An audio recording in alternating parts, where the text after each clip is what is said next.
placed under arrest and charged with possession of a weapon by a restricted person, pattern of unlawful activity, 20 counts of identity fraud, 20 counts of procuring or attempting to procure a drug prescription, 20 counts of forgery, and possession of a controlled substance being marijuana or spice. Now, while it sounds like Youngboy clearly has a drug problem and was using his team to obtain them, how serious are his actual charges? For possessing the weapon and the pattern of unlawful... Yo, what's up, gang? We're back with another banger. Yes, sir. Now, today's video, we got NBA Youngboy facing 250 years after impersonating elderly woman to get lean. Damn, man. Hope this isn't true, but we're about to see. I remember seeing all this go over the internet. I know I'm a little late to it, but hey, gang, I'm trying to juggle 2 jobs, 3 channels, you feel me? The gym and just personal life. So yes, I have a lot going on. But we here, man. I'm trying to come back to this channel and, you know, drop good strategic videos that you guys want to see and want to watch. So that being said, let's go ahead and get into this banger. Let's get it. If you're new here, don't forget to hit that big red subscribe button. Let's get it. But for a popular rapper is facing over 60 charges after he was arrested in Cache County. NBA Youngboy was arrested this week at his Mill Creek home in what the Cache County Sheriff's Office is calling an ongoing investigation into criminal conduct. We are learning new details about why young rapper NBA Youngboy was arrested in Utah yesterday. The rapper, whose real name is Kentrell Deshaun Golden, was under house arrest as he awaited trial on federal gun charges. Several agencies, including the FBI and Secret Service, executed a search warrant yesterday morning. September 19th, 2023. Reed's Pharmacy in Hiram, Utah, received a prescription called in for a 74-year-old woman named Bethel White. The physician who called provided the proper identification, but the number he called from wasn't from his pharmacy. A phone call to the suspected pharmacy would confirm suspicions. The pharmacist didn't have a patient named Bethel White, he never called in a prescription, and apparently someone's made several orders using his name that day. The prescription was for an antibiotic as well as promethazine with codeine, a Schedule 5 controlled substance and one of the most abused and sought after drugs in hip-hop. The antibiotic was most likely just to make the prescription less of a red flag. Law enforcement would wait in the parking lot of Reed's Pharmacy waiting for someone to pick up the order, but nobody came. That same day, Spencer's even like, you got all this money, Youngboy. Why don't you just fucking pay somebody that you already know that's getting lean, bro? Some old lady that you already know that's getting lean, that's prescribed it, that just don't take it, and pay her some money. Like, here, you know, here, lady, you feel me? I'm gonna give you a couple whoop-de-whoop for your shit. Keep it on the low. But instead, you try to impersonate somebody, which gives you time, and you're already on house arrest. That wasn't smart, man. You got all this money. I know you got people that can find people that get prescribed lean, bro, and you could just pay them on the low to get that shit if you really want it that bad, bro. Come on. Pharmacy in Logan, Utah, received a call from the same suspect using the same physician's information. This time, 71-year-old Gwendolyn Cox needed promethazine with codeine. 2 weeks after the prescription was called in, a female and not only came that, you're over here, you're getting multiple people's information, so you have the info. Why, bro, I'm telling you, why not just fucking just find somebody, bro, that already is, you know, how that shit prescribed to them. Picked it up, stating Gwendolyn was her grandmother. The following month, Spencer's Pharmacy received a second call requesting more lean. I nigga going through lean like a motherfucker. Spencer's obviously realized the 71-year-old didn't just drink a whole bottle of syrup in less than 3 weeks, so this time they requested a hard copy of the prescription with the patient. So the suspect on the phone hung up the call. Spencer's Pharmacy attempted to call the number back after looking up the physician's name, only to make contact with the real physician, finding out someone's been fraudulently using his credentials. On January 17th, 2024, a fraudulent prescription was called into Larry's Pharmacy in Smithfield, Utah. It was the same deal. Another elderly woman wanted lean, and when things looked suspicious, the pharmacy called the police. An agent assigned to the cash-rich drug task force would conduct the initial investigation. Obvious similarities between the reports from the different pharmacies would lead officers to devise a plan. Contact would be made, and 2 females would arrive at Larry's pharmacy to pick up the prescription. They'd be detained, and officers would smell a strong odor of marijuana coming from the Chevy Tahoe they drove in. With the females consenting to a search, marijuana flakes would be found around the interior, along with every rapper and everybody, bro, I know is always getting caught up for weed, bro. It's the #1 search. They smell that shit, they can search your vehicle, bro. It's the #1 thing that be getting niggas caught up all the time. The handgun case for a .45 caliber 1911. They'd claim the marijuana wasn't theirs, and they were picking up a prescription for a friend that they refused to name. The 2 women would later be arrested for their role in the prescription fraud ring, and officers would discover the Chevy Tahoe they were riding in was registered out of Texas under a 24-year-old man named Kentrell Golden. Kentrell would be more commonly known as rap superstar NBA Youngboy. One of the task force agents would be contacted by dispatch and informed that none other than Gwendolyn Cox needed to speak with him. Man, come on with these commercials, bro. Wireless company with nothing to hide. Get unlimited 5G data powered by... During the conversation, she'd state her last name was White instead of Cox, and she'd give her birth month and date, but couldn't provide the age and wouldn't provide you her gotta address. send people in there that actually know what they're doing if you're gonna do this. But I'm saying, if you want it this bad, what I first said in the beginning, just find somebody that already got a prescription and pay them on the low, bro, because this was doing way too fucking much. It was very clear to the agent that Gwendolyn was using a fake voice, as this old woman sounded like a much younger male from the South. She, or he, made a statement saying, "Well, I asked her to, and she said that she'll have you call me." The terminology "ax" instead of "ask" was a dead giveaway and consistent with a southern dialect from states like Texas, Georgia, and Louisiana. The following day, a person who self-identified as NBA Youngboy's business manager attempted to contact the drug task force in an effort to get the Chevy Tahoe out of the impound. During this time, the impound company suspected the vehicle may be stolen after speaking with the so-called manager. Bruh. So the task force officer requested to speak directly with Youngboy. On a conference call being recorded by dispatch, Youngboy told the task force agent the females arrested at the pharmacy were family. The agent would ask about his relations to the female and if they had his permission to drive his vehicle, to which Youngboy said they did have his permission, and he asked for his vehicle back. The agent would tell Youngboy how to get his vehicle back, and the conversation would continue when Youngboy said, "Ask him about the prescription that they picked up." He paused for a few seconds before saying, "She on the fucking hospital bed. She on the hospital bed." The agent was aware Youngboy was speaking to someone else who claimed to be Youngboy's brother. The call would break up and go silent for durations of time, leading the agent to believe they were muting the call.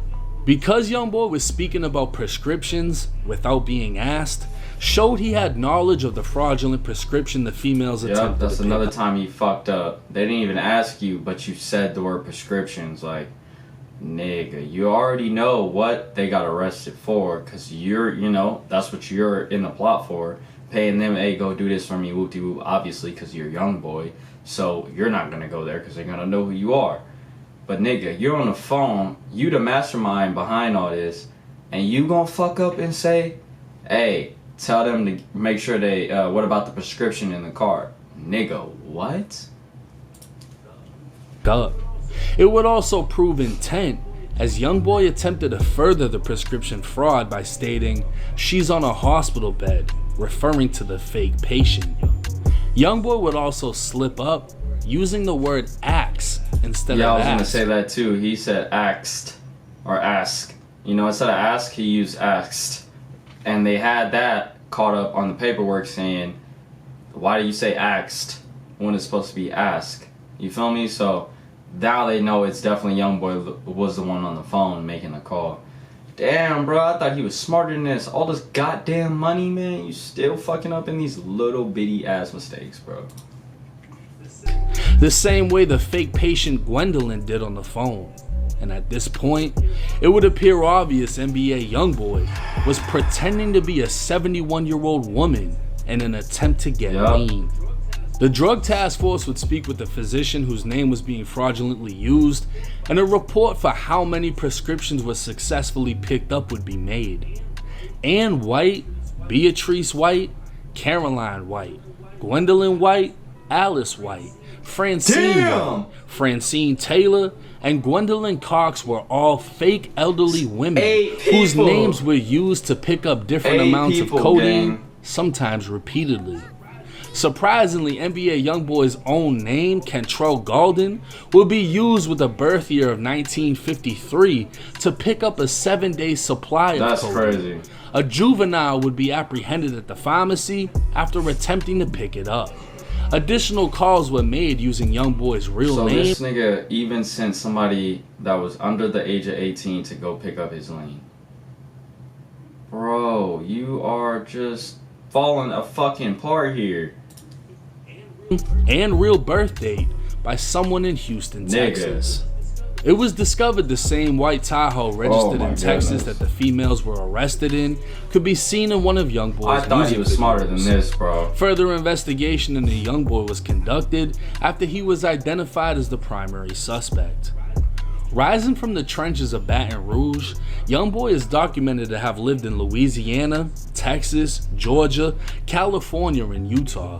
He's also currently on federal pretrial probation as he awaits trial for a federal gun charge for possession of a firearm. Bro, what Have you the ever thought fuck? about carrying a handgun for your family's safety? In today's world, unpredictability seems to be the only Firearm by a convicted felon. The rap star's criminal history is not only extensive, but violent.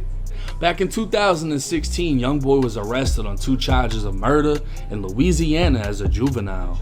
The charges were eventually reduced, and Youngboy would be convicted of aggravated assault with a firearm, while his second charge of attempted murder was dropped entirely. This conviction alone would make him a convicted felon. In 2018, he'd be arrested for aggravated assault and kidnapping, with the kidnapping later being dismissed. Youngboy would plead guilty to a lesser charge of simple battery, resulting in a misdemeanor conviction and 12 months of probation. In 2019, Youngboy would be arrested for marijuana in Georgia, and in 2020, he'd be arrested in Louisiana for possession of a firearm by a convicted felon, distribution of marijuana, possession of a controlled substance, illegally carrying a weapon, illegal possession of a stolen firearm, and possession of a controlled substance. In 2021, the feds would indict Youngboy for his Louisiana gun charge, and 3 years later, he'd still be on pretrial release. Youngboy has been identified by the FBI as the leader of the NBA Street Gang. The gang itself is a group of Youngboy's associates that have been classified as a gang because of their structure, affiliation, and violent behavior. Youngboy's music is heavily influenced by that behavior, as he is consistently rapping about they're gonna say he's a fucking gang leader, fucking making hits on people, fucking he's a murderer. Bro, they about to hit him with everything. That's why I see why he's facing up to 250 years.